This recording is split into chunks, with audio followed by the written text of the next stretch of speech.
Okay. Good evening. It's 6:30. We have a quorum. I'll call the planning board meeting to order. This meeting is being recorded. In attendance for the planning board is Bill Dwyer, myself, Jim Maximowski, Joe Zagrodnik, Kishore Parmar, and Mark Dunn. And first up for general information, Mr. Dwyer. Well, we actually have the Howard Johnson's on the agenda for later, but Barry is here now, and there is no one else here. So I think we can move around things on the agenda. Very good. As I understand it, the concept is to convert the Howard Johnson's to an extended stay hotel. Can we wait just a minute till Tom gets on? I know he's Okay. going to get on. Okay, well, we can wait for that. I don't know if we approved this or not, but back when we had got the contract for the 40R approved, the money approved by the grant, we approved that I signed the contract for that, and I did. And I didn't realize there was also a contract to be signed for Pioneer Valley Planning Commission for the same extended 40R process, if you would.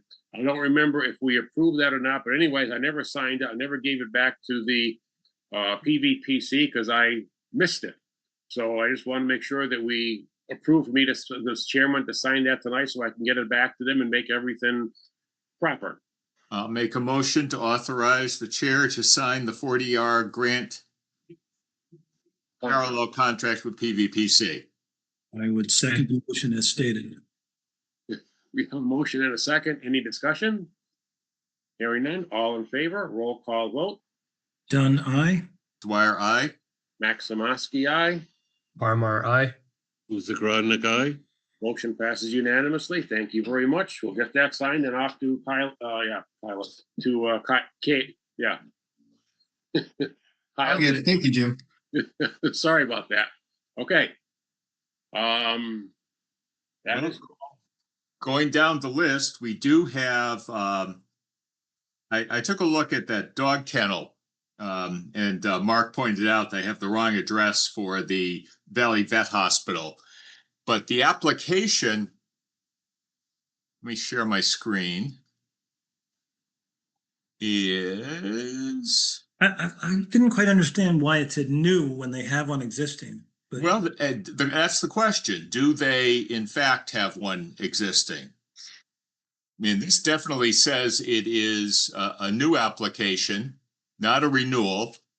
It implies maybe they're expanding. It's not clear. And I guess, Kayla, could we ask you to dig out the original approval for Valley Vet?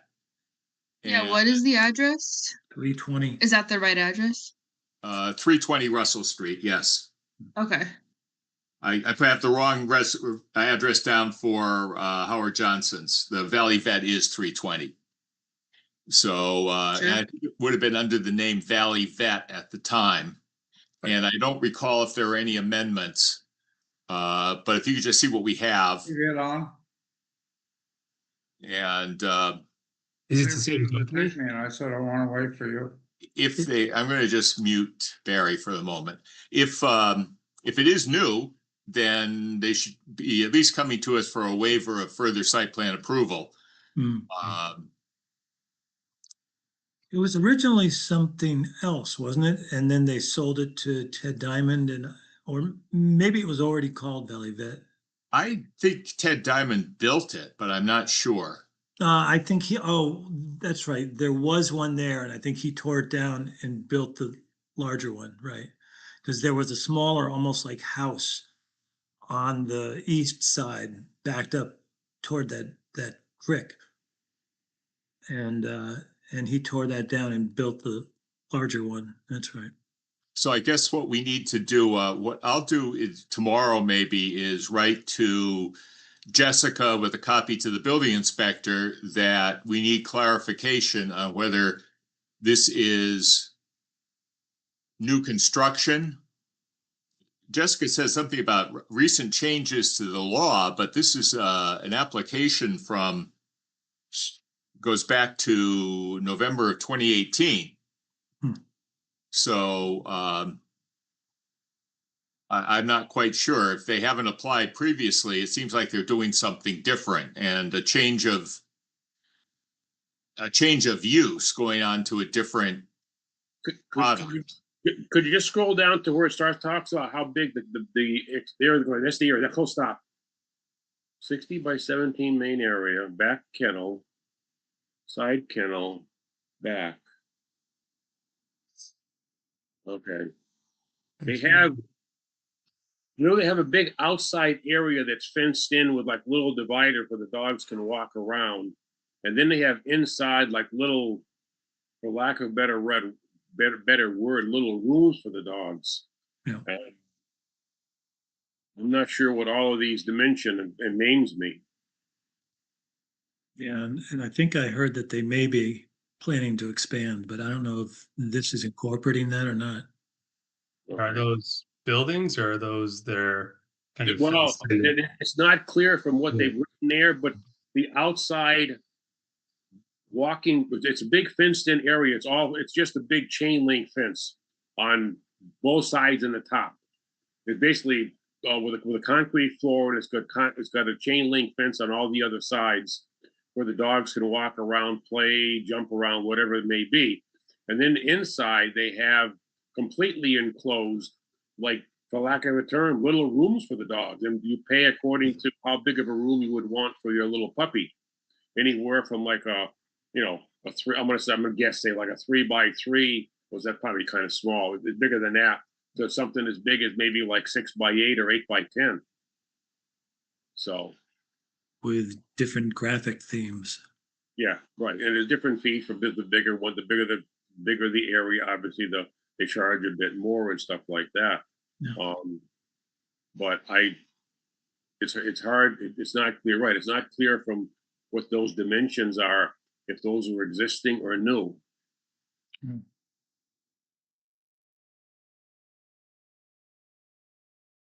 So, yeah, find out what's going on. Okay. All right. And then the other piece that we could spend a moment on, although I see Tom is here now, but we could spend a moment on Kishore and I went to the Historic Commission meeting. And I think basically they're just asking to be in the loop. And I assured them that they were. And they mentioned that there didn't seem to be named in the senior housing overlay bylaw, but I assured them they were named in the site plan approval bylaw. So, and we also had a brief conversation about how they used to serve as sort of a design review committee, but that it had become difficult for them to do that in a timely manner. And so we took it back, and they didn't say anything about, oh yeah, we'd like to do that again. They just want to be sure that they're going to get notices of major projects probably we should just make sure they get notices of every project we handle, and they can decide if it matters to them. Okay. We're on the list to get notified. And I did invite, they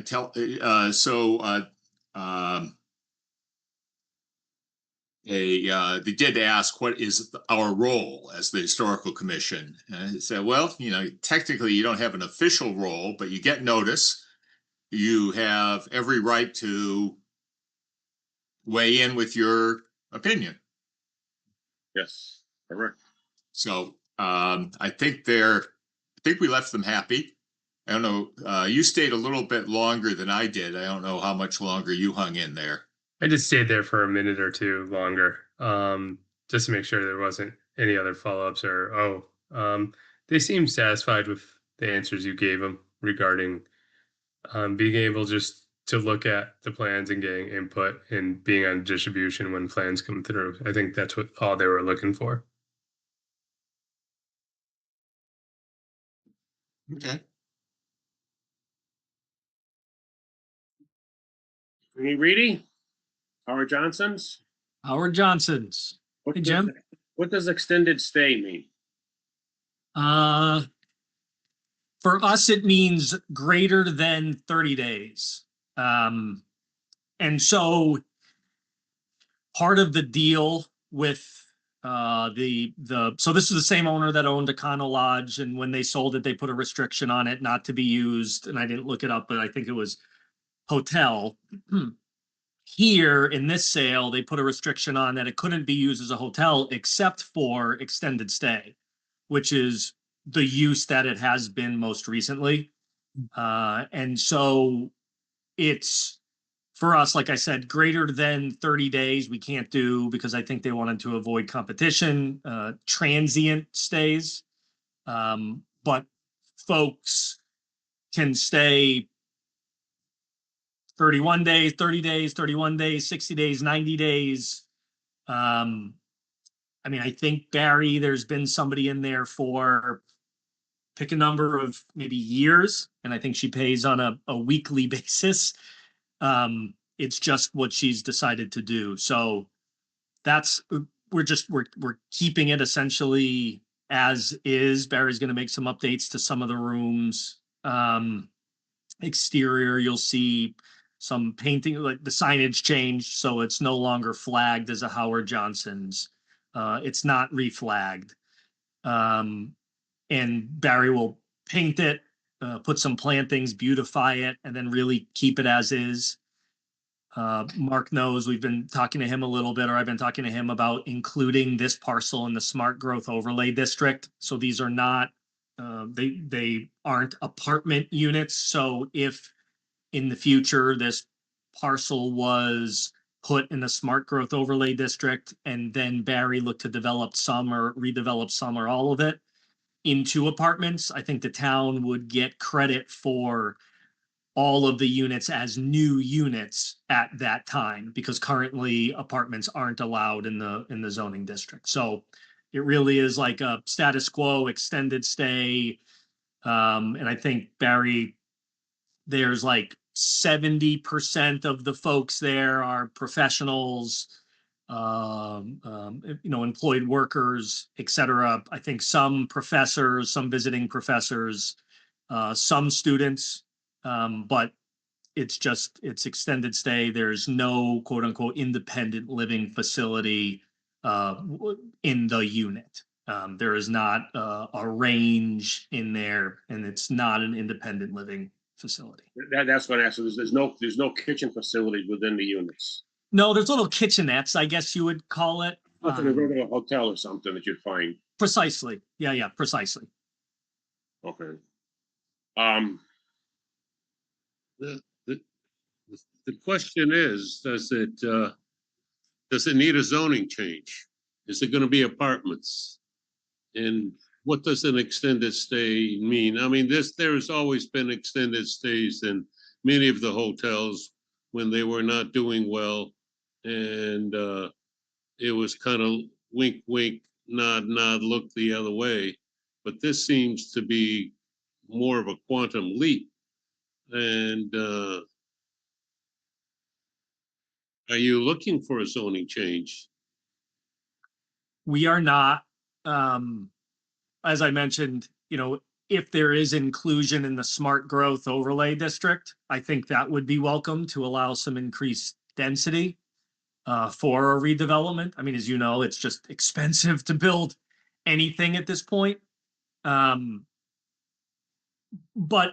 and I don't know, and I don't know if Barry knows what it would take to actually convert these to dwelling units, where you would have to actually go through and put, I would assume, fire separation, et cetera, right? Kitchen, plumbing, blah, blah, blah, blah, blah, to make them independent living facilities. So, we're not looking to do that at this time. It really is you know, I'm sure Kishore could probably tell you. I mean, it's a little bit of a niche market. It's for folks that want to come and stay for less than a year, less than 9 months, because work or otherwise brings them here.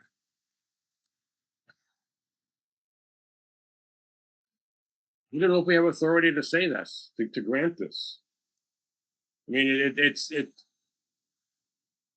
you know, it's an extended stay hotel, but it almost sounds like a semi-medium term apartment to stay in. I'm Yeah, I'm willing to listen to reason here. But the apartment argument stops at the lack of kitchens, right? Well, I think so. It's not addressed in the, let me just scroll down to bed and breakfast. It's, we don't define apartments per se. We don't define apartments per se, and we don't define hotel per se. This is all we have on hotel. It's part of the bed and breakfast related terms to sort of distinguish a bed and breakfast from a hotel. Hotels are allowed in the business district, clearly. That is specifically mentioned. A hotel is not specifically defined, however, other than what we have here, you know, hotel and motel. And frankly, Howard Johnson's is sort of a hybrid. Some are direct entry, some are not. But it's not, doesn't really say anything about cooking. I believe, understood that that was part of the building code. That was the definition of a dwelling, was that it had a range. And we should maybe check with building inspector.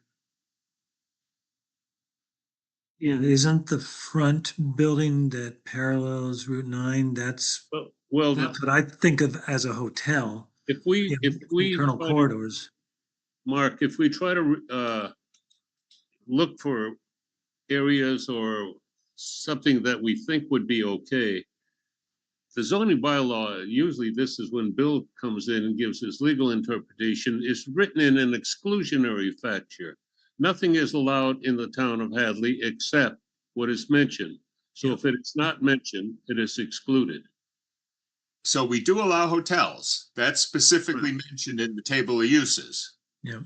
It just isn't defined. And you were talking about motels, and I was just gonna say that my impression from driving by is that the back building that L's off, that would qualify as a motel. Aren't those the direct access? At least on the first floor. There's probably an interior corridor because there is a second floor. Okay.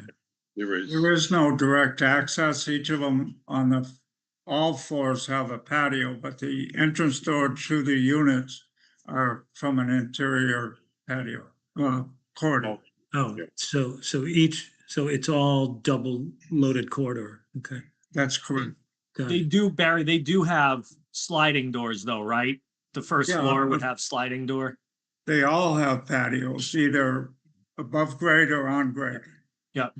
But I'm just thinking, like, if I parked my car along that long section at the back and left my slider unlocked, I could get right into my unit without having to go through an internal corridor. Hmm. So and just to Mark's point, I see it the same way. I mean, historically, what had happened was, I think that back part existed. The front part was a restaurant. The restaurant went away. And I want to say the front part was built in like the 1990s, maybe 91 might be what it was. Mark, I mean, ask Jim. Jim used to work there. Oh, It was amazing years ago. That was almost 60 years ago, Doc. Were you slinging hash? The bellboy. Started there as a dishwasher when I was 14. Huh. I eventually became a short order cook, worked the dining room. I was a waiter or a fountain unit. I was a bartender. I was a 15-year-old bartender because the manager wanted me to make drinks. And I said, I'm not old enough. He said, yeah, but you know how. Get out there and make some drinks. Statute of limitation is long expired. I was just gonna say that, yeah. I Now, think was, pardon me if I'm incorrect, but did not Shumway come before us once upon a time? Yeah, he was gonna convert it into offices, right? He was gonna tear it down and rebuild it, but it just wasn't Does- economically does he- viable. Does he no longer own this, or his group no longer own it? Correct, they no longer own it. Barry has purchased it, Okay, or is in the process of something like that. But No, anyway, it's purchased. yeah. But the reason apartments isn't defined in our zone bylaw is because we don't allow it. So why would we define something that is not permitted? It's a big gray area, and I'm not against what Barry's proposing. I just want to make sure that we can somehow justify giving him what is being requested. That's all. would this be, as Mark was alluding to, be grouped in with the potential zoning change of what he's working on? Down the road, would have to, I mean, Yeah. probably down the road it would, but it would take some work to, like Tom said, it would take some work to make them appropriate for the 40R, because that's basically a livable, habitable unit with kitchen, a whole bit. And right now they got a little, at best, a little microwave, probably a refrigerator, and maybe I doubt they even have a hot top. There's gotta be some legal precedents set to a time limit and what is necessary. So I think you're right, and building inspector should be involved a little bit too, because we're just shooting in the dark. Okay, we'll get some clarity on that. Yes, I see. And I mean, you have other extended stays in town too. Right? I mean, this isn't the first one that you have. And so again, apartments aren't allowed, but I think it is that quote unquote independent living facility requirement that turns it into a dwelling unit. And here we don't have those independent living facilities, and so it's just a hotel. Kyle, you got your hand up? Yeah, I'm just curious if this is an instance of a non-conforming use. And to my understanding, there's not a request to change the use. Barry intends to continue the use. So I just wanted to raise that kind of question for your consideration. Yeah, and that's kind of where I'm coming from. It's not that we're against it, and I just want to make, either we think we have authority to do this, to approve it, and if we do, let's find some wording where it says we could approve it. If not, then it may need to go to another avenue. Like zoning board of appeals, pre-existing nonconformity, continuation of a pre-existing, or building commissioner. The existing places that have some extended stay are all being done under this, when the state was bringing in all kinds of, for lack of a better term, some migrants and stuff like that from out of the area, or even within the area, where they needed a place to stay because they were being overwhelmed. And I'm not sure where that stands with. I know several of the places that were doing that aren't doing it anymore. The Econo Lodge, I think, is still doing that, but I'm not 100% sure. The Econo Lodge is serving as a shelter for Craig's Doors now. Okay. While they're waiting for their financing to come through. Kishore, one of your hotels was sort of marketed more as an extended stay, wasn't it? They are. The Homewood and the Town Place are extended stay hotels. Usually extended stay for us, traditionally in the hotel market, is over, between over 5 to 7 days. We get a lot of corporate guests, a lot of relocations, a lot of visiting professionals who need a place to stay for several weeks or months. So that's usually what ends up happening. They might not have a continuous stay. They might stay during the working week, and then they leave during the weekend, and then they come back. So. Yeah, I just had one other thing. I drove to Staples to drop off a FedEx today, and you've already put up new signs. Did you get permits for them? Okay. You may Even want if you to just even if you're just refacing the existing signs, I think the building department still requires a permit. We'll talk to Kyle. Yeah, I think that was all it was resurfacing that, took down the large Howard Johnson. And then they Sign kick at the that top. back to us to take a quick look at whether we have any problem with it. So if you could get that rolling, so we could maybe take it up at our next meeting in 2 weeks, that would be helpful. No problem.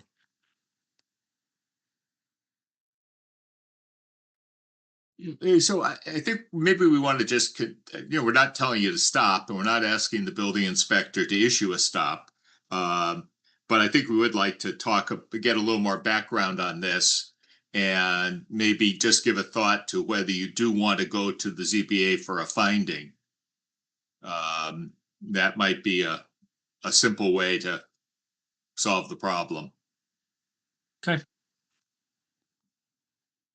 So then, Bill, next steps, I want me to reach out to Kyle and see what he thinks, not this Kyle, hey Kyle Scott, and see what he thinks about that process, and then we can talk offline if that's what you want us to do. I can put together the application, get in front of the ZBA, just continuation of a pre-existing nonconformity, and then let it go.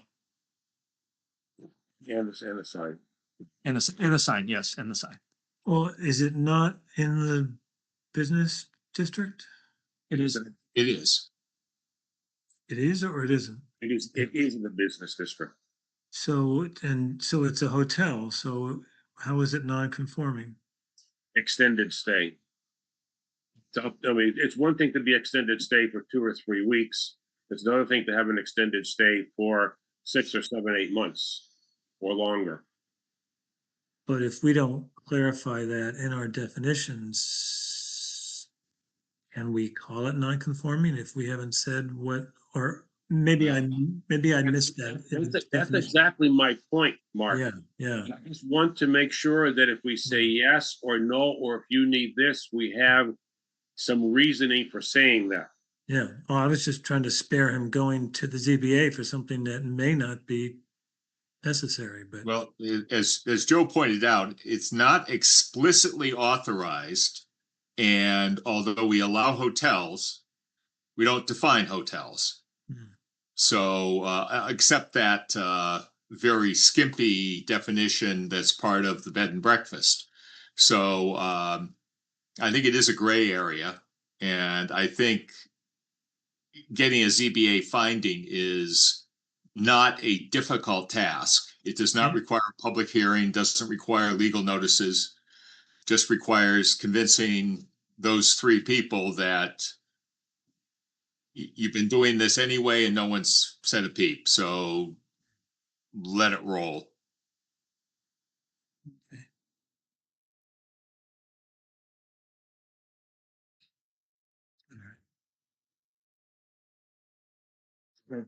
Okay. We'll talk to Kyle tomorrow about the signs, and if we need a permit, we'll do it immediately. Back to you. It's just, we've gotten into the habit of the building inspector, at least I should say the prior building inspector, because we're just working with a new building inspector for the last month, basically. The prior building inspector made a point of steering everyone who was re-signing, whether just new plastic or change of design or whatever, they steered everyone to us. And most of the time we would take a quick look at it and say, that's fine. And they could get their permit the next day. It doesn't require a public hearing process, just a administrative review. So we can get you in and out fast. Maybe even faster than tonight. In and out. for- Thanks, guys. Okay, thanks. Oh, Thank you. This fourth. Same to you. Yeah, offline, Tom, Mr. Attorney Reedy, I've got a question about East Street Commons sometime I gotta talk to you about. Okay, let me know.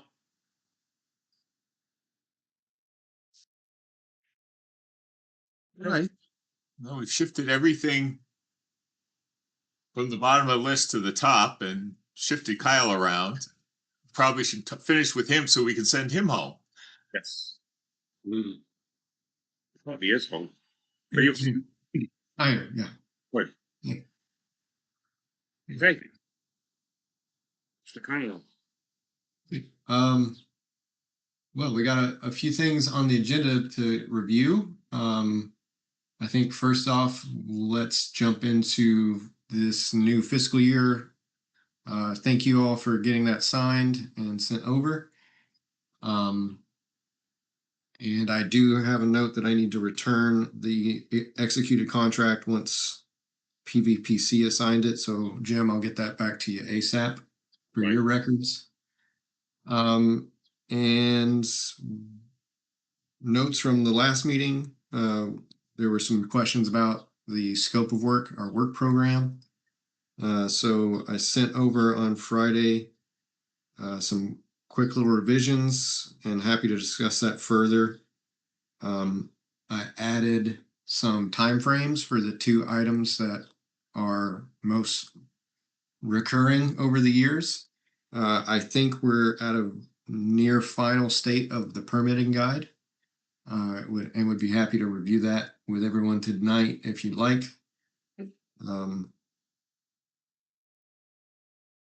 And then the planning board rules and regulations, I think if we can, if I can connect with Mr. Dwyer over the coming months, we can get those standard conditions clarified. I think that document's ready to go too.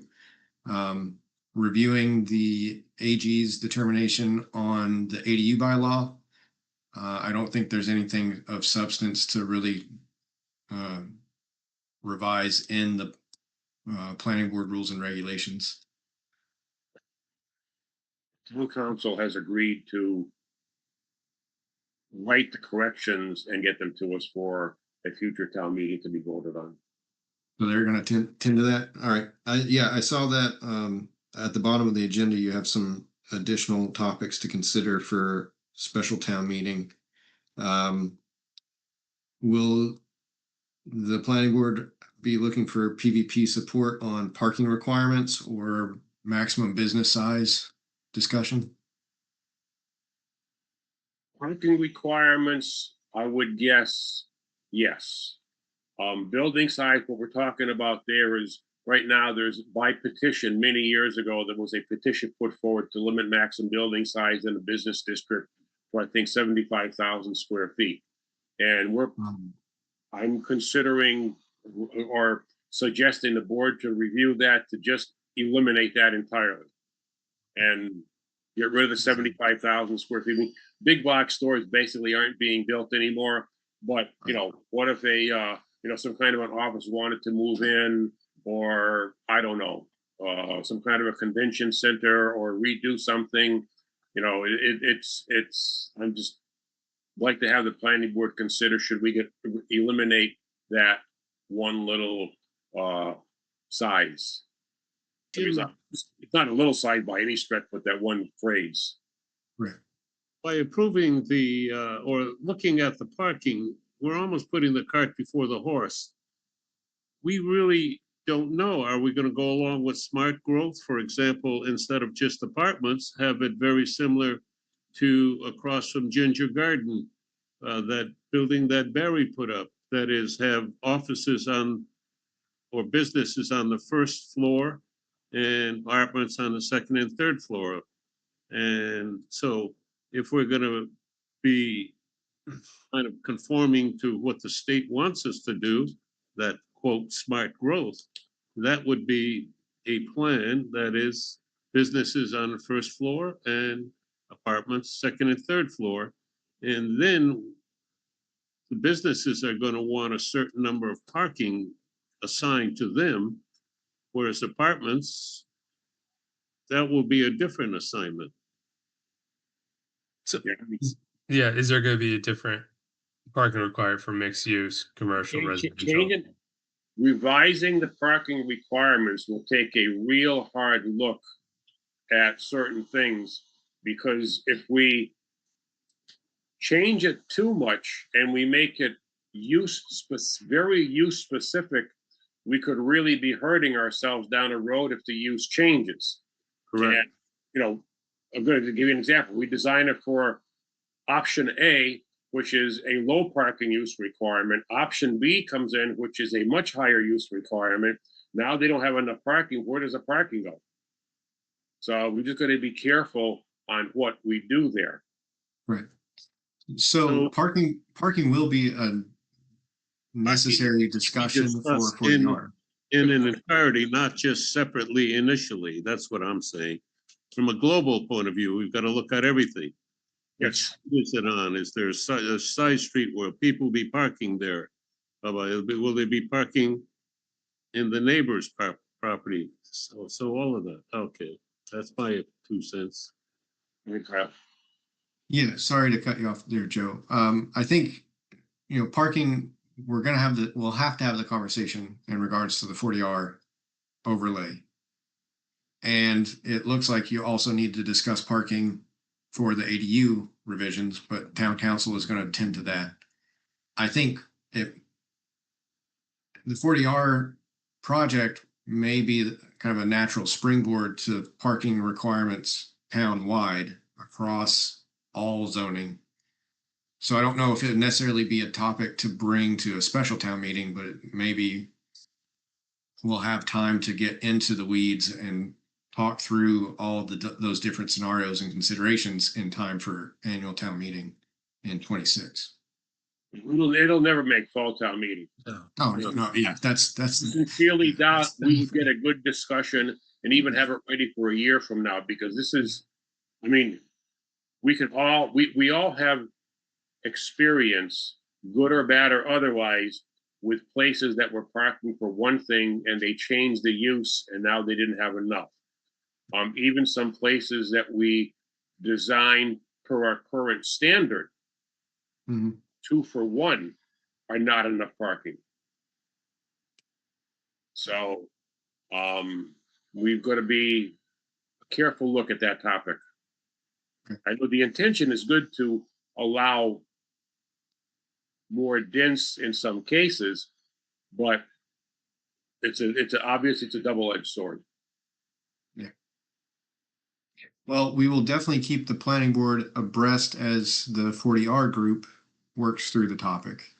And then we'll see what the planning board would like to move forward, if anything. So I would like a little more time to just go through the permitting guide. It just hit me at a very busy time, so I have not had a chance to look at that yet. But it would be worthwhile taking a look at the scope of work. I know you had both the current scope of work and I think a prior scope of work or a historic scope of work. So are you able to bring those up, or do you need me to try to find them on my end? All right, so yes, I can share now. So this is there are some minor revisions that I had sent over. So that's just to say that bullet point 1, planning board rules and regs, I think we should be able to get that accomplished the first quarter of this fiscal year, so before October 1st. The town permitting guide, I think we can get done this month. As I stated, I believe the version I've shared is essentially complete.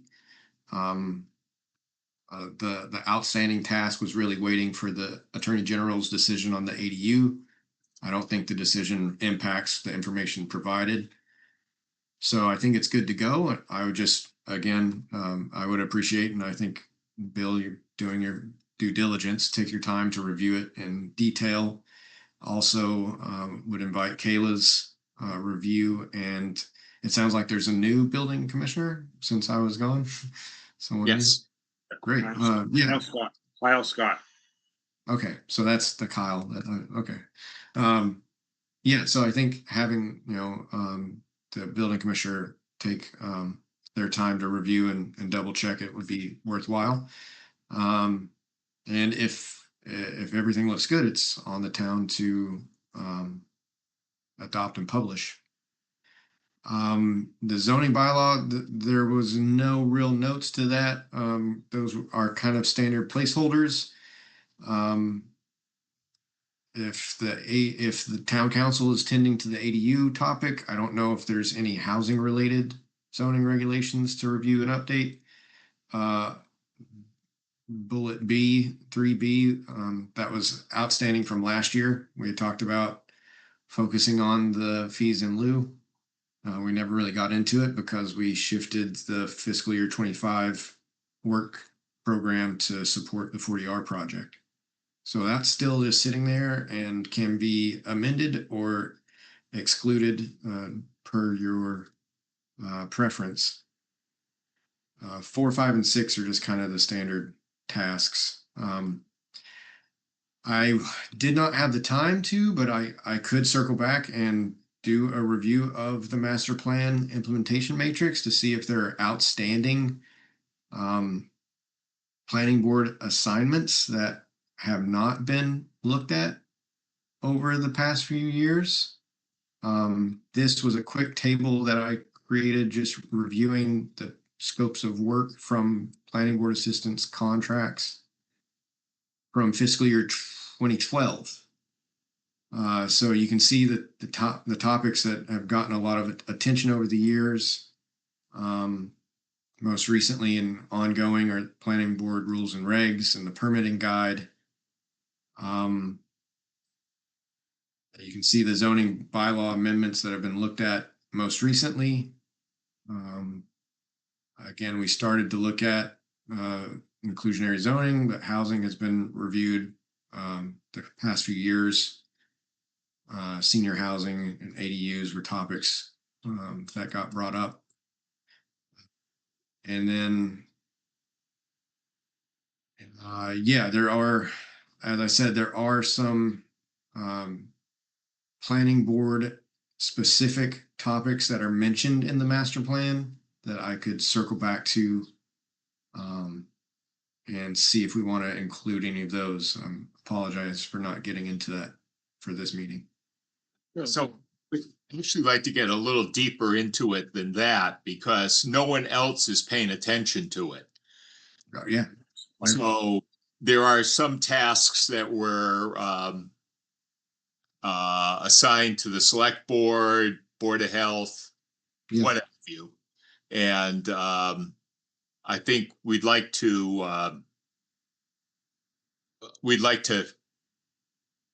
have a look at all of them.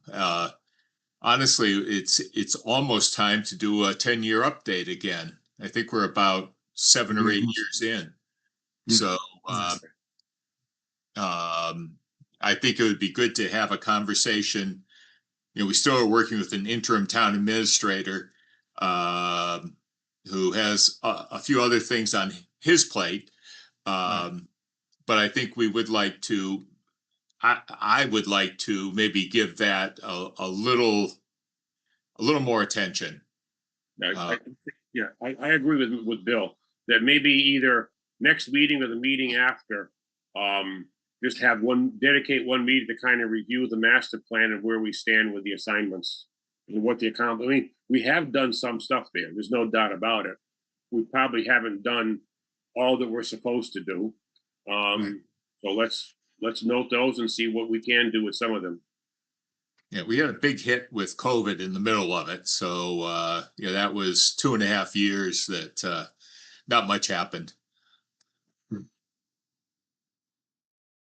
Yeah, we can definitely prioritize that. I can bring up the implementation table. We can review it in detail. We can also make a new kind of working version where we can provide a status on many of those different actions so that we can see progress made, particularly by the planning board, but also we can kind of talk through what we know of the progress from other tasks from boards and committees across town. I think that would be a good thing to cover. Okay. Yeah, we could get the ball rolling on that. We could get that looked at as early as August, if you'd like. We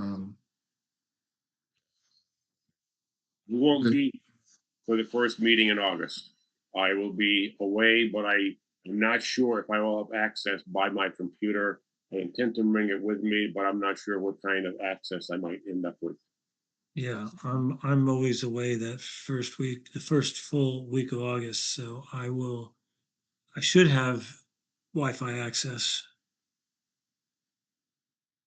So in terms of so the master plan implementation will want a complete review of the table and status on assignments. Are there any zoning bylaw work that you do anticipate other than possibly starting on parking throughout the year?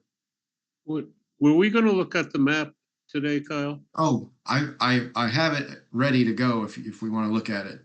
Yeah. Yeah, because, for example, the area in North Hadley, there was a transfer of land, and there's a lot of question, where was the floodplain? We don't have that. We don't have The zoning map, Joe. This is not a floodplain map. This is strictly zoning. Well, it Are we- does affect zoning. Well, no, it doesn't. It doesn't change the zone. It doesn't. A business zone is still a business zone. It's just a matter of could it be done. That would be more of a conservation issue. Business zone was still business zone. Right?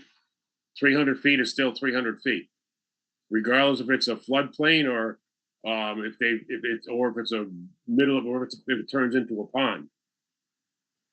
At least as far as whether or not it's buildable and usable as a business zone, it's another topic.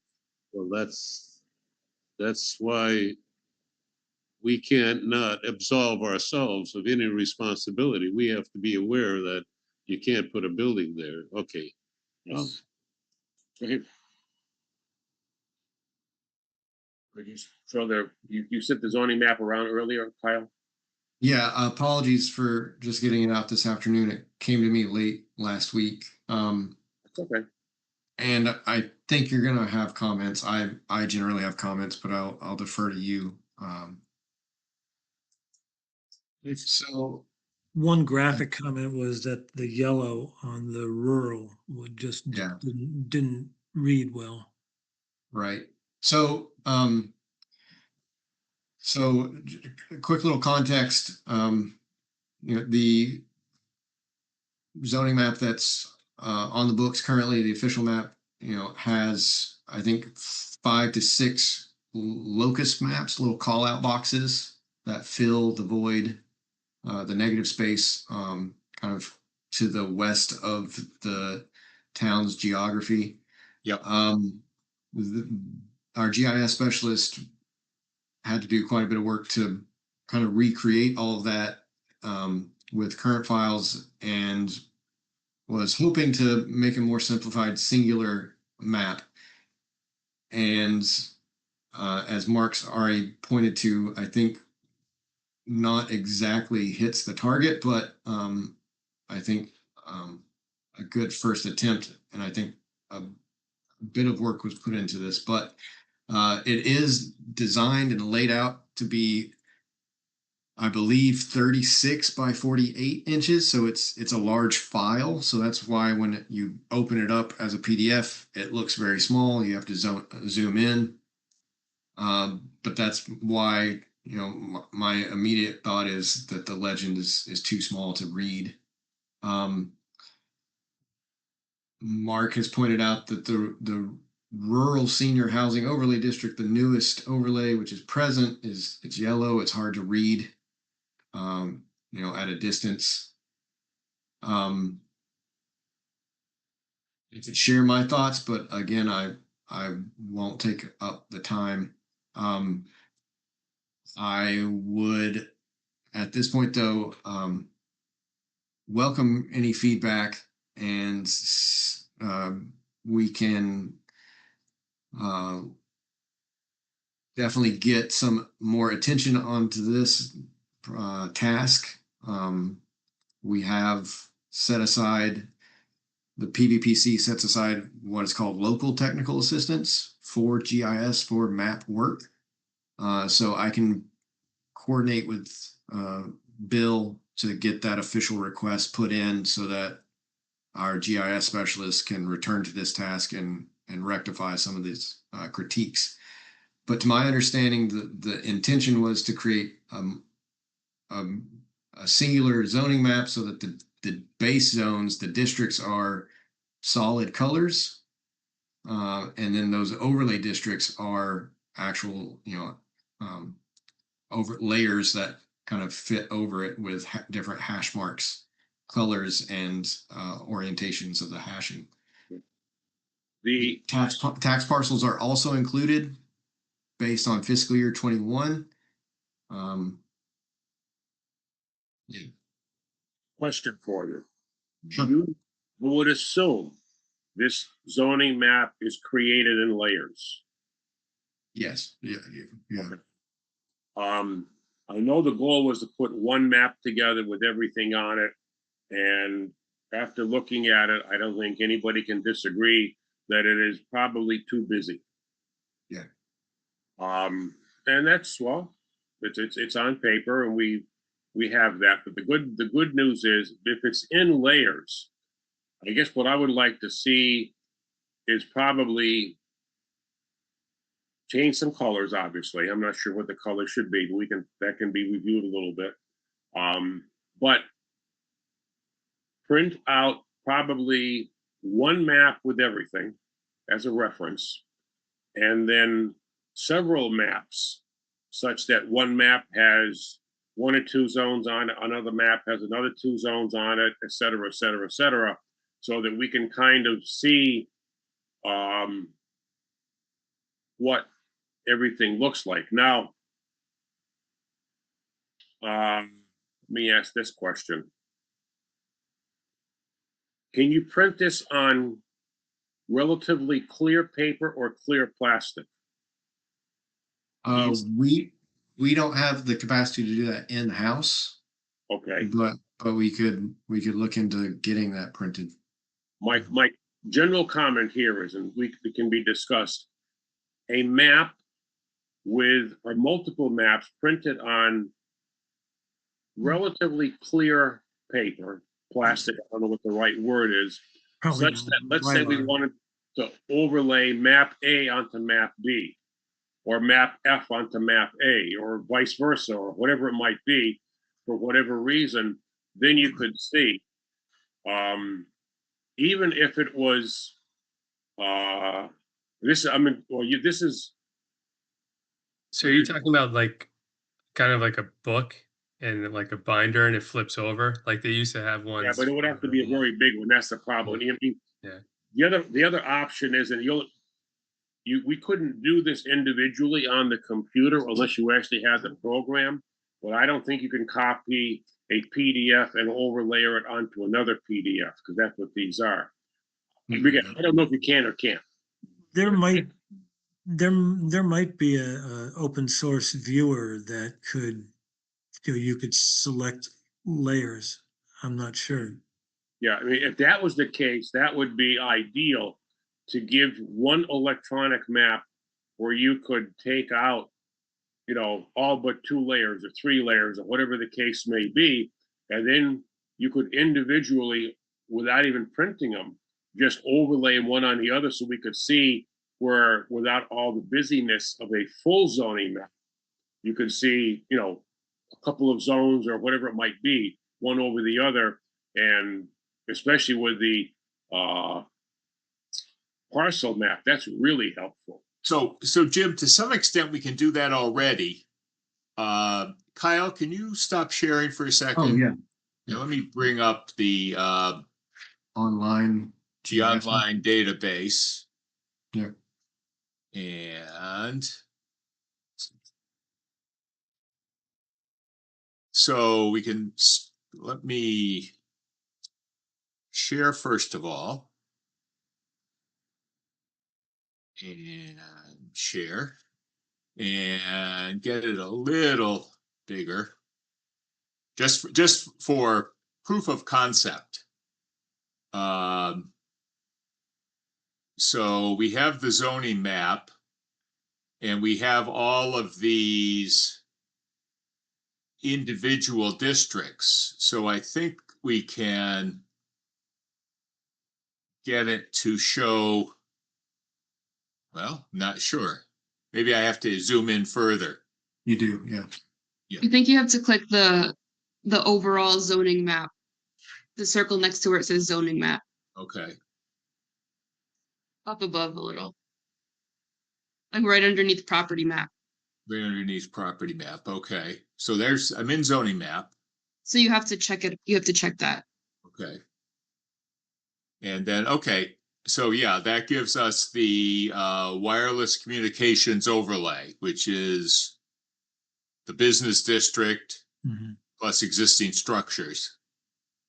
Doesn't show out very well. And then the village and senior overlay comes there. And the aquifer protection comes there. So Okay, this is what you're talking about, Jim. exactly what I was looking for. Okay. I didn't realize we could do that. So I will make note that we can make sure to share the updated senior overlay district data, because we've drawn it now through the PVPC GIS specialist has drawn it. We can now share it with the town so that ARC or Axis GIS, I don't know this host, but they would need that data to make it publicly accessible. Okay, so that shows the various zoning districts. Yeah, I think the only thing on the on your map, Kyle, was it's both the limited business overlay district and the central senior housing overlay district. Right. I don't think it had the full text in there, both of them. Anyway, that's what we're trying to accomplish, I guess. So I'll stop sharing on that. And that can be broken down. The problem with that is that if you zoom in too far, you lose the legends. Yeah. On the town map. And it can get a little confusing as to what color does this crosshatch mean?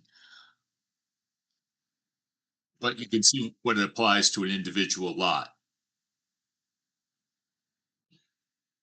And there's no overlay for protected habitat, is there? No. We don't have that. Yeah, Not in zoning. natural heritage. Yeah, we do. That's on the axis. That's on the Yeah. state data down here. So I take out the zoning data for the moment Okay. and the Biomap. well, there's biomap, and that is critical core habitat components. So sure, let's see what they all look like. Yeah. Oh. Oh. You just threw a lot of paint on the wall. There's also just the NHESP layer down below shows the regulatory natural heritage habitat. And natural heritage. So this is defined as what? So natural heritage, what's the Is that where arrowheads were dug up or something? vernal pools, potential vernal pools, Bay rare toad. wildlife, priority habitat, natural Bay-toed frog. Bay-toed frog, spotted turtle. Those were the two for Colony Drive. No, is that the name of the street where he lost 4 building lots? Yeah. So I'm not sure which is which, but let's take the vernal pools out, potential vernal pools. But estimated habitat of, so possible priority habitat of rare wildlife and natural communities. So yeah, that's priority habitat of rare wildlife.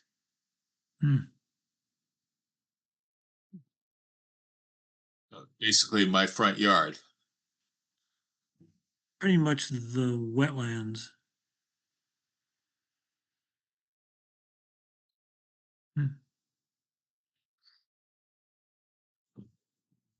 Thank you. So there is a lot of stuff in there. Yeah.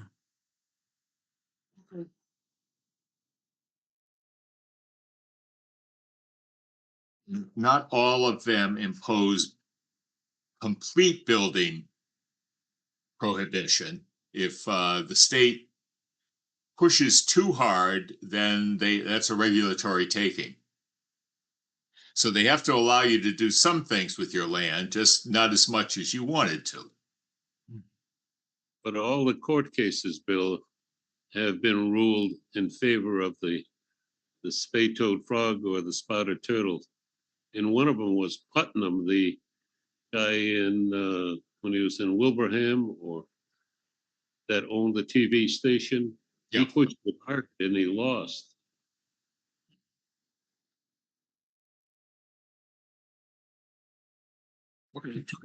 Getting back to Kyle with the map, I mean, yes, since we already have something with the layers, Kyle, all we'd like to do with the ones you got is maybe, yellow is probably not a good color to be using. Well, everything else that you've got, solid colors for districts, or is some kind of a Hatching. line in one type or another for the various overlays. I think I like that. That's a good idea. Yeah. So. Yeah, and if you use, 45, 90, 135, and, that gives you options. Yeah. And if anybody else have comments on that, but I think that it's it's much better now that, like I said, I didn't realize we could do that with the town website. So That Big- GIS is handy. Yeah. makes I don't know if you PVC can print that, can you? Yeah, you can. Oh, okay. You can select an area well, you can print the whole thing. You can export it as like a PDF or something, or? I'm not sure exactly how it comes out. I've Okay. printed a few sort of one-off of various things affecting a single lot. And it has its own print engine in there somehow. Okay. But I don't know what it comes out as. I guess it is savable as a PDF. Okay. You can always ask Kayla. Yeah, I was gonna say, she's our, She was on the ball. I'm impressed, Kayla. Thank you. Yeah, you could, I've saved PDF screenshots of the GIS map before, so it's definitely doable. okay. Takes a little experimenting to get it right. When you think you have it framed just right, when it goes to the next window, it's actually 20 feet to the left or something. It is a little clunky. It's playful. Yeah, exactly.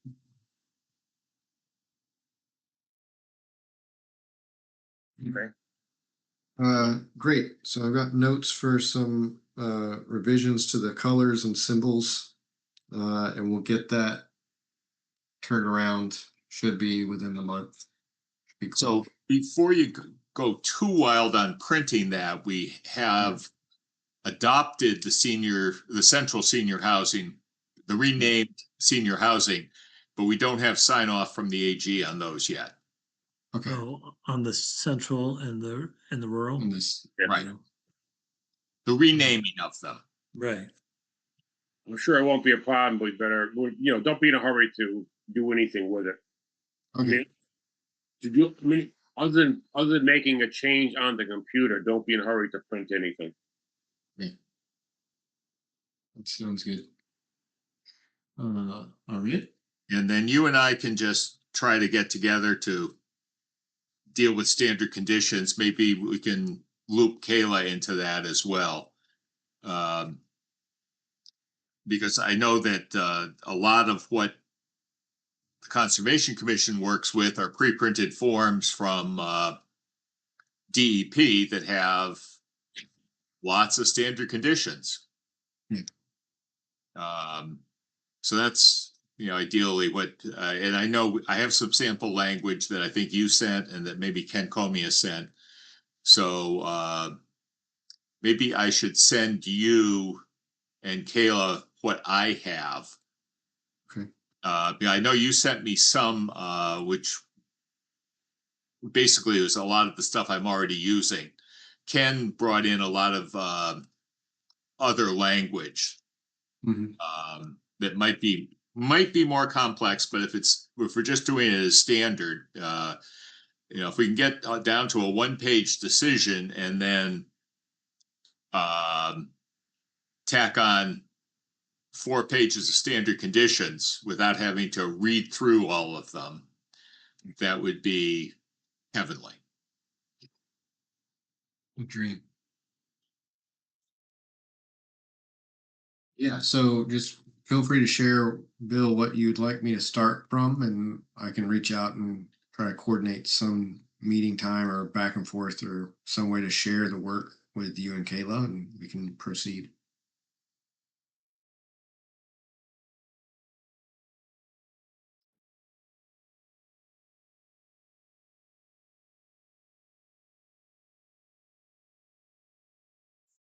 Planning guide, we will review 40R zoning. Progress has continued in my absence. Great progress. I heard wonderful things about the 2 public meetings. We're transitioning now into the next phase, so we're working on drafting bylaws. The next meeting is scheduled for the 16th, correct, Mark? 16th of July. I think. And I think that's where we'll start looking at some of the some details of crafting the bylaw, looking at permitted uses, the amount of residential use versus business or mixed. And then I'm hoping to provide some context for the committee so that they can get a sense of what other communities in the Pioneer Valley that have 40R districts, how they have shaped and determined what is appropriate or permitted. And then also looking at some similar communities that have really focused their 40R smart growth along corridors, similar to Route 9. So trying to provide just some quick little context so that the committee can consider how they want to proceed, what they think is appropriate, what they want to exclude.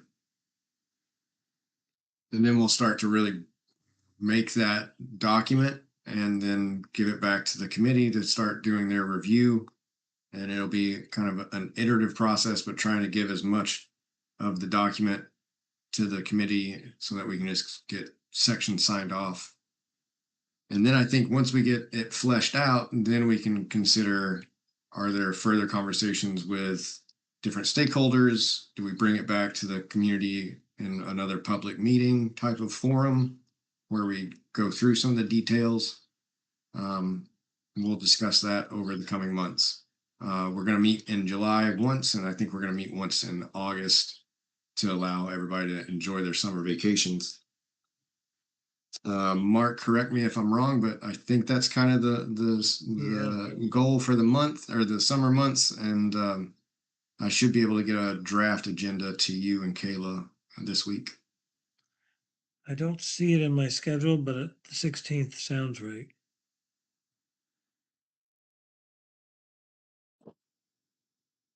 Yeah, that's right. Yeah. Okay. Thank you, Kayla. The kind of the inside baseball tasks for the 40R project is we're wrapping up the fiscal year, so we have to do invoicing so the way that this process will work is I will create an invoice and a report on the work completed for Q4 of fiscal year 25. I'll send that off to the town, and the town will need to forward that along to EEA via email. And I'm ready and happy to draft all the language. I will just need to coordinate with someone on the town's behalf to put it on official town letterhead and send the email. I'm assuming it would be best to coordinate with Jennifer. Correct me if I'm wrong, or if the planning board would like a different approach. Probably better to coordinate with Kayla initially. She's just down the hall from Jennifer. Yeah, and if you need it on selectmen's select board letterhead, I can get that from Jennifer. But if you could send it to me, and I'll make sure that it gets to you on the town letterhead. Yeah, and we have a computer generated town letterhead for the planning board. I think I'm not quite sure. I think the planning board was the applying agency. Jim is the signatory, so it could be fine. Probably better on planning board stationery. If you don't have the blank, I think I should have it. Yeah, okay. All right. I can get it to you. Great. Oh, just got a text that Mark's laptop battery died. Oh dear. I was wondering what happened to him. It's not so. So then, Jim, would you want to sign that? I would think if we're going to put it on planning board stationery, yes, the chair should sign it. Okay. Well, once we get it once it's put together, we can just authorize the chair to sign it at a regular meeting. So, speaking of invoices, Hadley does work very hard to require that we have to encumber the money at least by June 30th and spend it. So if you have a separate invoice for PVPC planning board against that fund, I think there's probably some overlap here because we didn't actually get the grant from the state until, was it 6 weeks ago? Yeah, it was. Yeah. It was like So early May. Some of the work you've been doing, I think, does have to be billed to the planning board PVPC assistance contract. Yeah. And that we really want to see. We should be able to vote to approve it at our next meeting in 2 weeks. Yeah, I'm anticipating getting this invoicing done tomorrow. It's high priority for me, and should be getting those numbers from our financial office. Yeah. So Kayla, just heads up, I'll be trying to get all that to you by the end of day with directions on how to send the request for reimbursement to the EEA. And all that's just via email with attachments. It's a simple email and then the attachments with the letter from planning board and invoicing from PVPC. That's a direct reimbursement for any money that was expended by you. Mhm. Okay, so I'm a little bit unsure here. So the town would pay it and get reimbursed? Yeah, that's essentially. Okay. Or are you billing the state directly and they'll pay you directly from the contract? The way that it worked out is it's a reimbursement to the town. The town pays up. So yeah. So something to think about for this project, for this type of grant in the future is it's okay. So it's kind of the middleman. We'll be able to vote on it at our next meeting. So it can't, no point sending it in before we voted to approve it. Well, it'll be ready. It will have to go out after that meeting though, as the EEA requests invoices before August 1st for the end of the fiscal year.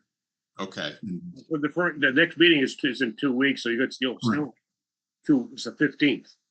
Right. This Tuesday month, so there'll still be over 2 weeks to get it out.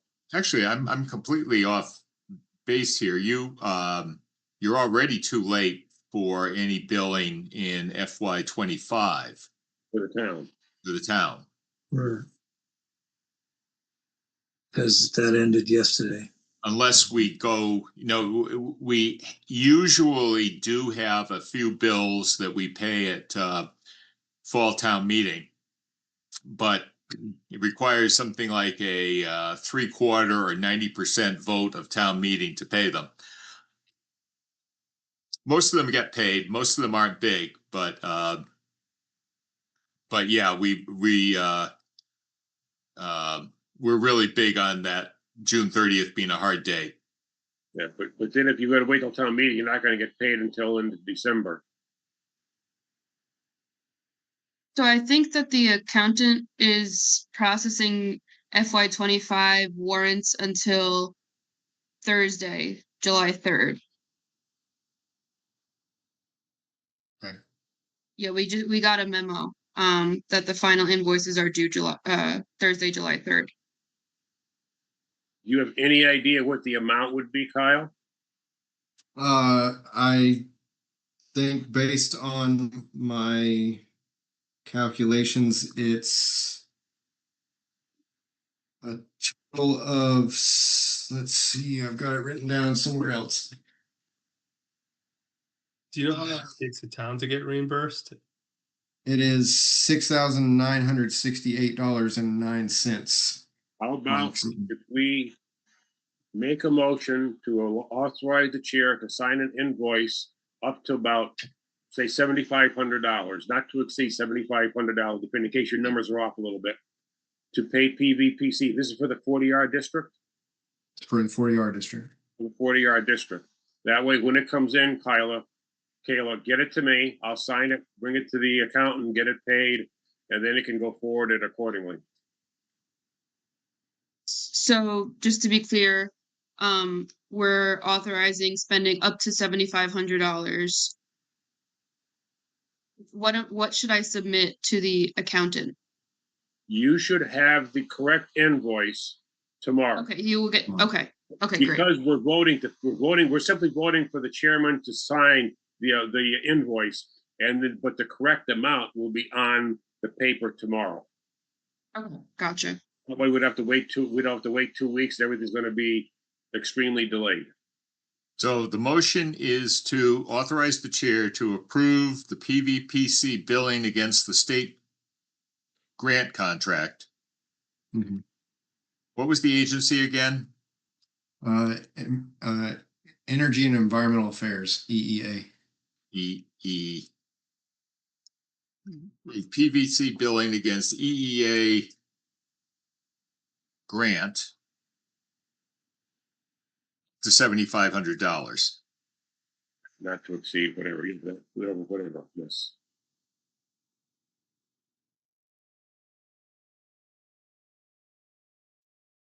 There's a motion, I would second that. motion and second. Any discussions? Hearing none, roll call vote. Dunn, aye. Where I, Maximovsky, aye. RMRI. Rodnick, aye. Motion passes unanimously. Good. Okay. Thank you all. Apologies for that. This is new territory for me. We'll blame it on the girls.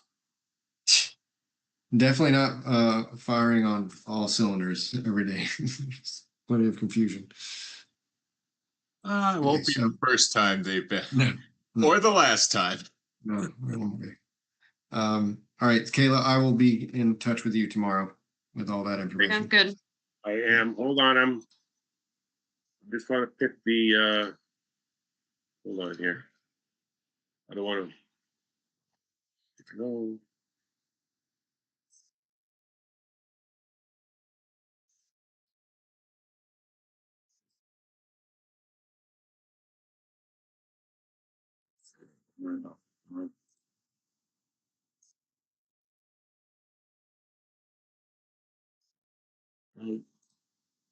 Just sent you the planning board letterhead, Kyle. Copy Kayla in case she didn't have a copy. So you can put whatever you're putting onto that letterhead, get it to me, I'll sign it, give it to Kayla, and we can process it. Right. Right. Received, just got notice. Thank you. We'll take care of that a little bit. I think that's everything on my notes from the agenda. I will get this other 40R contract signed and also to you by tomorrow. Thank you. Mhm. Yeah, and then we're anticipating first meeting of each month for Yes, PVPC. So we'll just. Although we now know that August will be low attendance. August usually is low attendance anyway. And I'm going to be here, but Joe, It Sharon, will. you? Yes. I don't have anything planned right now. Okay. So Jim and Mark might be able to join us depending on internet availability. yes.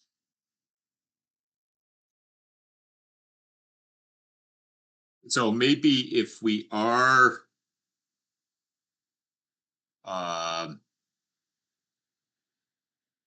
we can certainly talk about the master plan implementation. Yeah.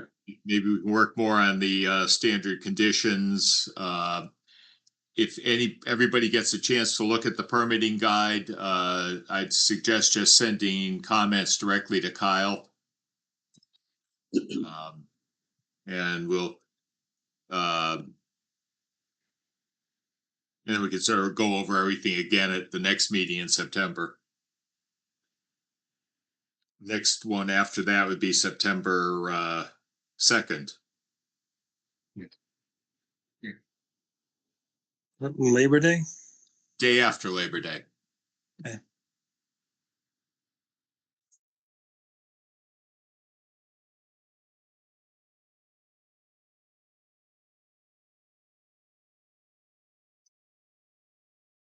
Okay. Anybody have anything else? Anybody have anything? I have nothing. I have nothing. We are good. Make a motion to adjourn. Jacob, Motion second, all in favor, roll call. Done, aye. Where I Maximovsky, aye. Farmar, aye. Rodnick, aye. Meeting, motion passes, meeting history. Thank you, Kyle. Thank you, Kayla. Thank you, Alex. Good night, everybody. Have a good one. all. You too. Thank Take you. care. Right. Happy 4th.